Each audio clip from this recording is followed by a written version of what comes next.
The Sunday dinner table at my parents' house buzzed with the familiar energy of family gathered around pot roast and mashed potatoes.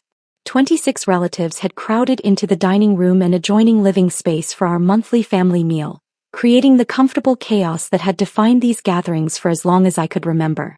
I sat in my usual spot near the kitchen, methodically cutting my meat and listening to the overlapping conversations about work, weather, and weekend plans. My sister Rachel, 33 and perpetually optimistic about her latest business venture, commanded attention from the head of the table where she'd positioned herself like a keynote speaker addressing an eager audience. She wore her expensive blazer and carefully applied makeup even for casual family dinner, maintaining the polished appearance she'd cultivated since graduating from business school 5 years ago with an MBA she'd never quite managed to put to practical use. "I have some incredible news to share with everyone," Rachel announced, tapping her wine glass with a butter knife to ensure complete attention from all 26 family members. "My consulting business is finally getting the major expansion opportunity I've been working toward for months." The table quieted except for the soft clinking of silverware as everyone turned their focus to Rachel's presentation. At 29, I'd learned to recognize the particular tone she used when announcing her entrepreneurial breakthroughs, which occurred with impressive regularity but somehow never translated into sustainable business success. "The market demand for digital marketing consulting has absolutely exploded," Rachel continued, gesturing with the confidence of someone delivering a well-rehearsed pitch. "Small businesses are desperate for professional guidance on social media strategy, online advertising, and brand development. I'm talking about a completely underserved market segment with serious growth potential." My cousin Michael, who worked in corporate sales and considered himself knowledgeable about business development, nodded approvingly from across the table. "That's smart positioning, Rachel. Digital marketing is definitely where the money is right now. What's your expansion strategy?" Rachel smiled with the satisfaction of someone who'd anticipated exactly this question. "I'm scaling up to handle corporate clients instead of just local small businesses. Think regional restaurant chains, medical practice groups, professional service firms. The contract values are exponentially higher, but I need significant upfront capital for staff, equipment, and office space." Uncle Jim, who owned a moderately successful insurance agency, leaned forward with obvious interest. "Sounds like a solid growth plan. Have you secured the necessary financing for this kind of expansion?" That's when Rachel's expression shifted into something more self-satisfied and conspiratorial. She glanced around the table like she was about to reveal a particularly clever solution that demonstrated her superior business acumen and strategic thinking. "Actually, I've already solved the financing challenge through some creative resource allocation," she said with obvious pride in her problem-solving abilities. "Sometimes successful entrepreneurs have to think outside traditional lending structures and utilize available assets more strategically." I continued eating my pot roast and green beans, maintaining my usual quiet presence at family gatherings. Something in Rachel's tone suggested this story was heading toward territory that might involve me directly, and experience had taught me that patience usually revealed important details without any prompting on my part. My Aunt Susan, who managed the accounting department at a regional manufacturing company, looked genuinely impressed. "Creative financing can be brilliant if you structure it properly. Are you talking about alternative lenders or investor partnerships?" Rachel practically glowed under the attention and admiration. "Even better. I identified an underutilized asset that could serve as collateral for a substantial business loan. Sometimes the best solutions are right in front of you, but you have to have the vision to recognize the opportunity." The way she emphasized underutilized asset sent a familiar warning signal through my mind. In my work as a senior investigative analyst with the Drug Enforcement Administration's Asset Forfeiture and Money Laundering section, I'd learned to recognize verbal patterns that often preceded admissions of financial fraud or unauthorized use of other people's property. "What kind of asset?" asked my cousin Jennifer, who worked as a financial planner and understood the complexities of collateral requirements for business loans. Rachel's grin widened as she prepared to share what she clearly considered the most impressive part of her financing strategy. "My brother Kevin's car. It's been sitting in his driveway for months, barely getting used, so I listed it as collateral for my $85,000 business expansion loan." The admission hung in the air for a moment before the family erupted in appreciative laughter and enthusiastic approval. My father actually clapped his hands together with delight. "That's brilliant thinking. Why let valuable assets sit idle when they could be generating business opportunities? My mother beamed with maternal pride as she looked between Rachel and me. This is exactly the kind of family cooperation that leads to real success. Rachel's entrepreneurial vision combined with Kevin's stable assets. It's perfect synergy. Cousin Michael raised his water glass in an impromptu toast. Here's to Rachel's business expansion and Kevin's contribution to family success. Smart resource utilization all around. The table joined the toast enthusiastically, with multiple relatives offering congratulations to Rachel for her clever financing solution and to me for being a supportive brother. I continued eating my dinner peacefully, maintaining the same calm expression I'd worn throughout the conversation. What the family didn't know was that my 2019 Honda Accord wasn't just a personal vehicle sitting in my driveway. As a federal law enforcement officer with top-secret security clearance, all of my assets were registered in federal databases and monitored for unauthorized activity as part of comprehensive security protocols designed to detect potential compromise attempts by hostile actors. My car's title was flagged in multiple federal systems, including DEA asset tracking databases, Treasury Department monitoring networks, and Homeland Security personnel protection protocols. Any attempt to use the vehicle as collateral or transfer ownership would automatically trigger federal investigation procedures that couldn't be stopped once initiated. Rachel had just admitted to committing wire fraud, collateral fraud, and unauthorized use of federal employee assets in front of 26 witnesses, most of whom had enthusiastically encouraged her criminal behavior. She'd also potentially compromised federal security monitoring systems designed to protect sensitive law enforcement personnel from financial exploitation or coercion. The loan approval process was incredibly smooth, Rachel continued, basking in the family's admiration. Banks love lending against reliable collateral like late-model vehicles, especially when they're owned by stable government employees with excellent credit profiles. More murmurs of approval and appreciation for Rachel's business acumen. My grandfather, who had built a successful construction company from nothing, nodded with obvious respect. Smart entrepreneurs recognize opportunities that others miss. Using available family resources shows real strategic thinking. The irony was almost overwhelming. My reliable vehicle, owned by a stable government employee, was actually registered as a monitored asset belonging to a federal narcotics investigator whose work involved tracking exactly the types of financial crimes Rachel was describing so proudly. "When do you expect to see the first returns on this expansion investment?" asked Uncle Jim, clearly invested in Rachel's success story. "The new office space is already secured, and I'm interviewing senior consultants next week," Rachel replied with obvious satisfaction. "Corporate client contracts typically run 6 figures annually, so this investment should generate serious cash flow within 90 days. Aunt Susan leaned forward with curiosity. "What kind of corporate clients are you targeting specifically?"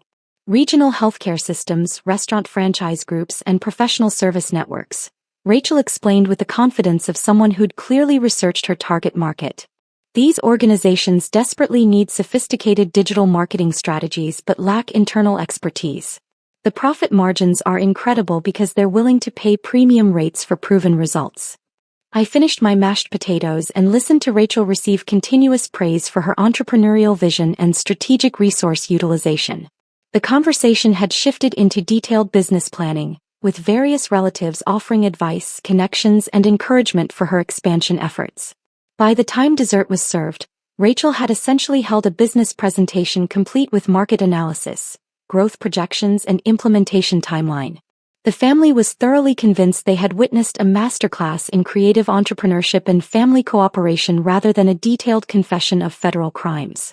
As we cleaned up after dinner, Rachel pulled me aside in the kitchen while loading the dishwasher with the efficiency of someone accustomed to managing household operations alongside business responsibilities. "Kevin, I know I should have mentioned the collateral arrangement before finalizing the loan paperwork," she said with the tone of someone addressing a minor procedural oversight rather than serious criminal behavior. "But I knew you'd probably overthink the legal details and worry about complications that would never actually materialize." I continued drying dishes and arranging them in the cabinet, maintaining my calm demeanor. "I'm sure you put considerable thought into all aspects of the financing arrangement, Rachel." She seemed relieved by my measured response and apparent lack of objection to her unauthorized use of my vehicle as loan collateral. "Exactly. This is really a win-win situation for both of us. The business expansion will generate substantial profits, and I'll pay off the loan ahead of schedule.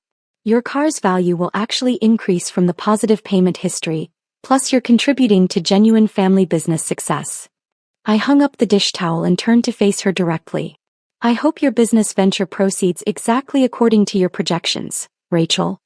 Monday morning brought typical Washington, D.C. traffic and the familiar routine of commuting to DA headquarters for another week of analyzing complex money laundering operations and asset forfeiture cases. I arrived at my office by 7:30 a.m. to review overnight intelligence reports about drug trafficking organizations operating along the I-95 corridor.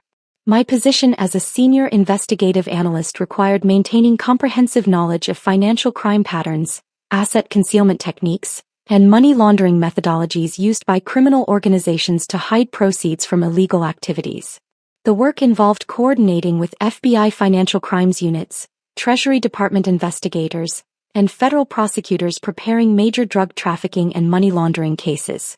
At 9:43 a.m., my secure phone rang with a call from my immediate supervisor, Special Agent Michael Torres, who served as Section Chief for our Money Laundering Investigations Unit. Agent Torres was a 15-year veteran of federal law enforcement who had worked his way up from field agent to supervisory roles overseeing complex financial investigations. "Kevin, I need you in my office immediately," Agent Torres said with the tone that indicated something significant had developed overnight. "We have a flagged transaction involving your personal assets that triggered automatic security protocols."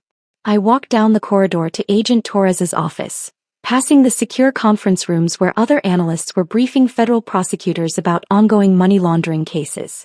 His office overlooked the DA parking garage, and through the window I could see federal agents arriving for morning briefings about current investigations.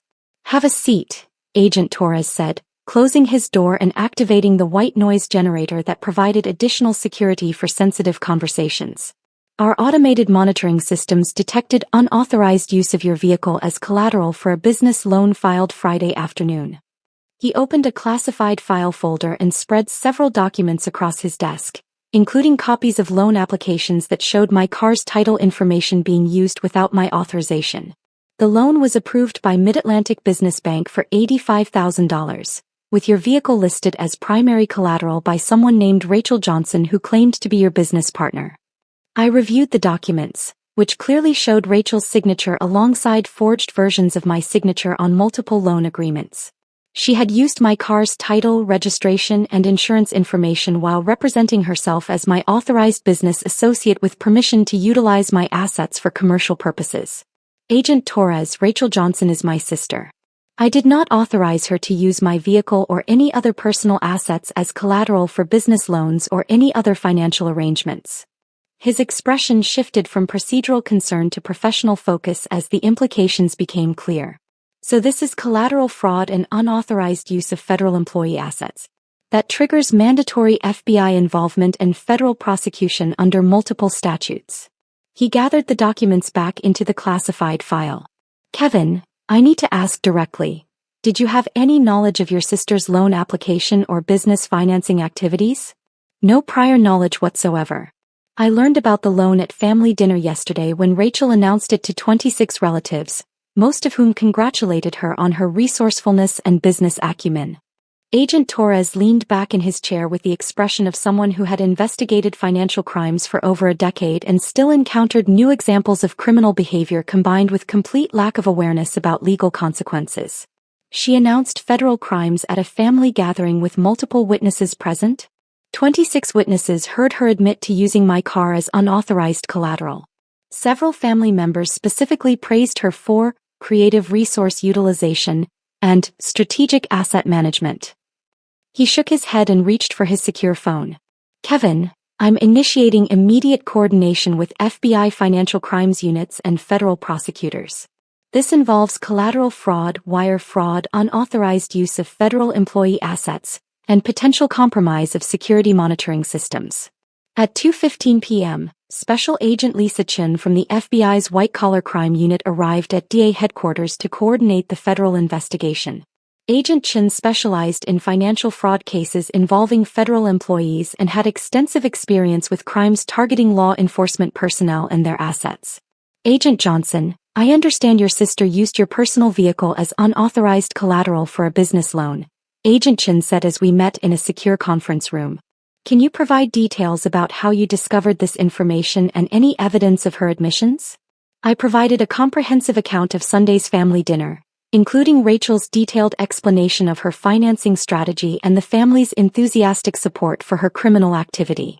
Agent Chin took detailed notes and asked specific questions about family members who had witnessed or encouraged the collateral fraud. This pattern is unfortunately common in cases involving federal employee assets, Agent Chin observed after reviewing my statement. Family members often assume they can use relatives' property for financial purposes without understanding the federal monitoring systems and enhanced penalties involved. She closed her notebook and looked at me directly. We'll be executing federal search warrants at your sister's business location and residence within the next 3 hours. Given her public admission to federal crimes with multiple witnesses, this investigation will proceed under expedited protocols. At 4:47 p.m., my personal cell phone rang. Rachel's name appeared on the screen. Kevin, federal marshals just surrounded my office with official vehicles and badges. Her voice was panicked and confused. They're saying I committed federal crimes involving unauthorized use of law enforcement assets. They have warrants for my computers, business records, and financial documents. I was finishing my daily case reports and preparing briefing materials for tomorrow's coordination meeting with federal prosecutors about a major money laundering investigation. Through my office window, I could see other federal agents leaving the building after completing their Monday briefings and casework. That sounds very concerning, Rachel. What specifically are the federal agents telling you? They have search warrants for collateral fraud, wire fraud, and violations of federal asset monitoring protocols. Her voice was becoming increasingly shrill with fear. They're asking about unauthorized use of federal employee property and potential security clearance violations. 3 federal agents had indeed arrived at Rachel's business office at 4:35 p.m. 2 FBI agents from the white-collar crime unit and 1 DA investigator from our asset forfeiture section. They carried federal warrants authorizing seizure of computers, business documents, loan records, and any materials related to the fraudulent collateral arrangement. Rachel, I said calmly, maintaining the same professional tone I used when coordinating with federal prosecutors about financial crime cases, you admitted at family dinner that you used my car as unauthorized collateral for your business loan. That constitutes federal collateral fraud, wire fraud, and unauthorized use of federal employee assets. But it's just your car that sits in your driveway. I thought family helping family was perfectly legal. Federal law doesn't recognize family relationships as authorization for using someone else's property as loan collateral. You committed serious federal crimes using assets belonging to a federal law enforcement officer, which triggers enhanced penalties and mandatory prosecution protocols. The line went quiet except for her rapid breathing and the sound of federal agents explaining search procedures and legal rights in the background. Kevin, you have to stop this investigation. Tell them this was all a family misunderstanding. I cannot stop a federal investigation, Rachel.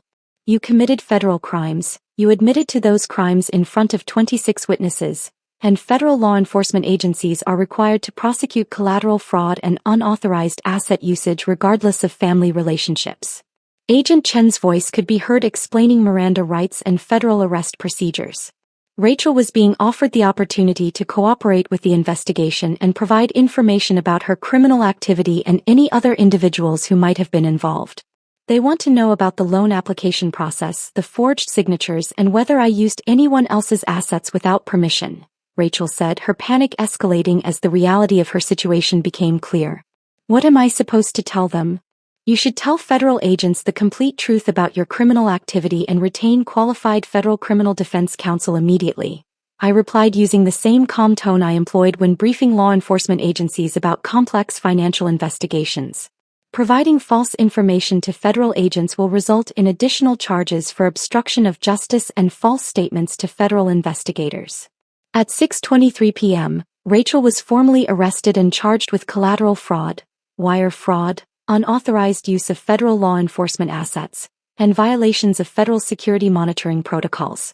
She was processed at the federal detention facility and held pending federal arraignment. The charges were comprehensive and carried serious penalties. Collateral fraud involving federal employee assets carries enhanced sentencing guidelines, while wire fraud in amounts exceeding $80,000 triggers potential sentences of up to 15 years in federal prison. The security monitoring violations added additional penalties because Rachel had potentially compromised federal systems designed to protect law enforcement personnel from financial exploitation. Mid-Atlantic Business Bank faced regulatory investigation for their role in approving fraudulent collateral arrangements without adequate verification of asset ownership and authorization. The bank's loan officers were required to provide detailed testimony about their approval processes and documentation review procedures. The business office space Rachel had leased with the fraudulent loan funds was immediately forfeited as proceeds of criminal activity. Her corporate client contracts were terminated when potential clients learned their consultant had been arrested on federal fraud charges, and her business operations ceased entirely. My family's reaction followed predictable patterns of denial and misplaced blame. Multiple relatives called expressing disappointment that I had destroyed Rachel's business opportunity over what they continued to characterize as family cooperation rather than federal criminal activity. My mother was particularly distressed, repeatedly calling to demand that I resolve this situation by speaking to my supervisors about dismissing the charges or reducing the penalties. She couldn't comprehend that federal collateral fraud cases don't disappear because family members request leniency, and that my position involved investigating financial crimes rather than excusing them. At Rachel's federal arraignment, she appeared in federal court wearing detention clothing and looking exhausted from her time in federal holding. Her court-appointed federal defense attorney advised her to consider pleading guilty and cooperating fully with the investigation to minimize her sentence under federal sentencing guidelines. Federal prosecutors presented substantial evidence including Rachel's recorded admissions at the family dinner, testimony from 26 witnesses who heard her confess to collateral fraud, detailed financial records showing the unauthorized loan arrangement, and expert testimony from DA officials explaining federal asset monitoring systems and security protocols. The federal judge denied bail, citing the seriousness of fraud charges involving federal law enforcement assets and the potential for additional criminal activity if Rachel was released pending trial. She would remain in federal detention until sentencing, which was scheduled for 8 weeks later. During the pre-sentencing investigation, federal probation officers discovered that Rachel had previously exaggerated her business credentials and financial qualifications on multiple loan applications, suggesting a pattern of fraud extending beyond the collateral crime. She had also claimed false partnerships with several legitimate businesses to enhance her apparent credibility with lenders. The additional evidence of systematic fraud eliminated any possibility of reduced charges or lenient sentencing. Federal guidelines for crimes involving law enforcement personnel assets require enhanced penalties to protect federal monitoring systems and maintain the security of sensitive government operations. 8 weeks later, Rachel was sentenced to 3.5 years in federal prison followed by 4 years supervised probation. The judge ordered restitution of $112,000 to cover the fraudulent loan amount, federal investigation costs, bank regulatory penalties, and administrative expenses for enhanced security protocol reviews. Federal prosecutors explained during sentencing that crimes involving federal law enforcement assets carry enhanced penalties because they potentially compromise security systems designed to protect personnel involved in sensitive operations against drug trafficking organizations and other criminal enterprises. The federal judge noted that Rachel's public confession of her crimes at a family gathering, witnessed by over 24 people, demonstrated complete disregard for federal law and a fundamental misunderstanding of the serious nature of collateral fraud and asset misuse. My position at DA was unaffected by Rachel's criminal activity, though my security clearance was reviewed and my asset monitoring was enhanced as a standard precautionary measure. Federal security officials conducted comprehensive background reinvestigations to ensure that Rachel's crimes hadn't compromised any sensitive operations or intelligence. The monthly family dinners were quietly discontinued after numerous relatives received federal subpoenas as material witnesses in criminal proceedings. Uncle Jim, Aunt Susan, and 8 cousins were required to provide sworn testimony about Rachel's admissions and the family's reaction to her criminal behavior. Several family members faced additional scrutiny when background investigators discovered that other relatives had also engaged in questionable financial arrangements involving shared credit cards, co-signed loans, and informal asset usage agreements that bordered on fraudulent activity. I continue working at DA analyzing money laundering operations and coordinating with federal prosecutors on major drug trafficking cases. I still drive my Honda Accord, which remains registered in federal databases as a monitored asset subject to enhanced security protocols. The difference is that family gatherings are now significantly smaller and more cautious. Rachel won't be eligible for release until she serves her complete federal sentence, and several relatives maintain distance from me because they associate me with causing her imprisonment rather than investigating the crimes she chose to commit. My parents occasionally call requesting that I help with Rachel's commissary expenses and legal fees for potential appeals. I explain that federal collateral fraud convictions carry serious long-term consequences, including permanent restrictions on business licenses, professional certifications, and access to commercial credit. They still don't understand that my security clearance prohibits financial assistance to family members convicted of federal crimes involving law enforcement assets, and that any such assistance would jeopardize my career and potentially result in criminal charges against me. Last month I received a letter from Rachel at the federal correctional facility where she's serving her sentence. She wrote that she's beginning to understand the seriousness of federal fraud charges, but she's struggling with why using family assets for business purposes resulted in federal prison rather than simple family cooperation. She asked why I never explained the federal monitoring systems and legal restrictions surrounding my personal property, especially given my work in federal law enforcement. I haven't responded to the letter. Federal employees are discouraged from maintaining correspondence with family members convicted of crimes involving federal assets, and my security clearance requires disclosure of all contact with individuals who have violated federal financial crime statutes. The monthly family dinners have been replaced with occasional smaller gatherings that I rarely attend. When I do interact with family members, they're notably more careful about discussing financial arrangements, business ventures, and any suggestions involving shared resources or asset usage. Rachel's business consulting career ended permanently with her federal conviction.